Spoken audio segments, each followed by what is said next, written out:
Hello दोस्तों, कैसे हैं आप? आशा करती हूँ अच्छे ही होंगे और आप मेरे साथ हो तो आप फिट एंड फाइन भी होंगे। तो चलिए, आज मेरा टॉपिक है इंस्टेंट ऊर्जा। तो आप देखेंगे कि आज आपकी भागदौड़ की ज़िंदगी में बच्चे रहो, बूढ़े रहो या फिर घर के काम रहो, कुछ भी काम में हमें इंस्टेंट ऊर्जा बहुत ज़्यादा ज़रूरी है। तो कुछ आसन है, उसके द्वारा हम अपने आप को इंस्टेंट ऊर्जा दे सकते हैं।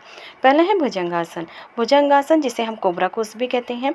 इस तरह से हमें सांस लेते हुए ऊपर जाना है और सांसों को छोड़ते हुए हमें नीचे आना है। वहाँ पे आपको 10 सेकंड 50 सेकंड जितना हो सकता है आपको रुकना है। रुकने से आपको क्या होगा, वह ऑक्सीजन आपके पूरे शरीर तक पहुँचेगा। दूसरा है दूसरा आसन है जिसे इसे आप बर्ड पोज भी कह सकते हैं। जब इंस्टेंट एनर्जी के लिए जो मैं आपको आसन बताती हूँ, यह आपकी थकान और सुस्ती को मिनटों में दूर करता है और दिमाग को फोकस और अलर्टनेस भी आपकी बढ़ाती है। तो इस तरह से हमें बैठना है और हाथों को पीछे की ओर लेके जाना है। ये एक प्रकार का बैलेंस बनाता है और ऊपर देखने की वजह से हमारे मस्तिष्क में ऑक्सीजन पहुंचाता है, रक्त संचार बढ़ाता है।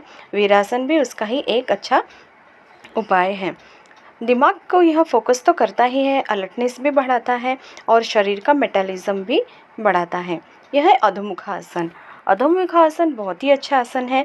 इस तरह से हमें सिर अगर नीचे रखते हैं तो हमारे मस्तिष्क तक ऑक्सीजन पहुंचता है, ब्लड सर्कुलेशन पहुंचता है, जो हमारे खून में ऑक्सीजन तेज़ी से घुलती है और हमारे ऑक्सीजन का स्तर बढ़ने से फेफड़ों की क्षमता भी बढ़ती है और खून में ऑक्सीजन तेज़ी से भी घुलती है।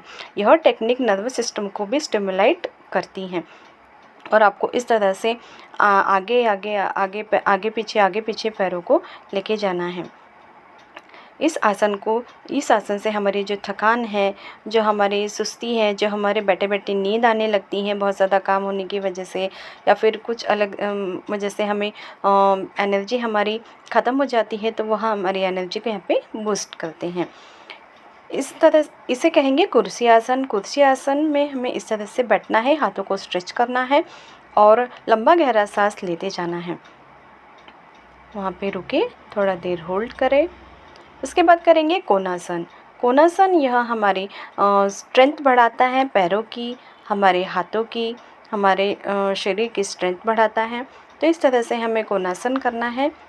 हाथों को नीचे ज़मीन की टिकाना है और एक हाथ ऊपर की ओर रखना है और हमें ऊपर की ओर ही देखना है, पूरा स्ट्रेट रहना है हमें वहाँ पर।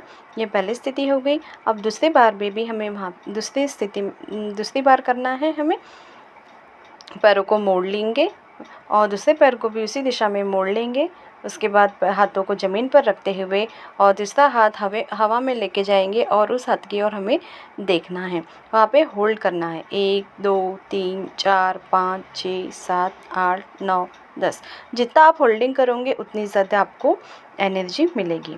और भस्त्रिका प्राणायाम को कैसे भूल सकते हैं? भस्त्रिका है या फिर कपालभाति, तो हमें भस्त्रिका प्राणायाम करना है।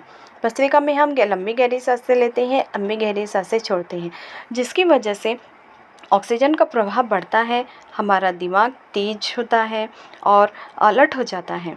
ऑक्सीजन का स्तर बढ़ने से फेफड़ों की क्षमता भी बढ़ती है, खून में ऑक्सीजन तेज़ी से घुलती है और यह टेक्निक नर्वस सिस्टम को स्टिमुलेट करती है, जो शरीर को तुरंत ऊर्जा देती है। तो ये दूसरे प्रकार में हम मीडियम में करेंगे। जैसे वो हमने स्लो किया, अब ये मीडियम। सांस लिया, सांस छोड़ा, सांस लिया, सांस छोड़ा, ब्रीथ इन, ब्रीथ आउट, ब्रीथ इन, ब्रीथ आउट। तो इस तरह से हमें करना है, जोर से करना है, ब्रीथ इन, ब्रीथ आउट।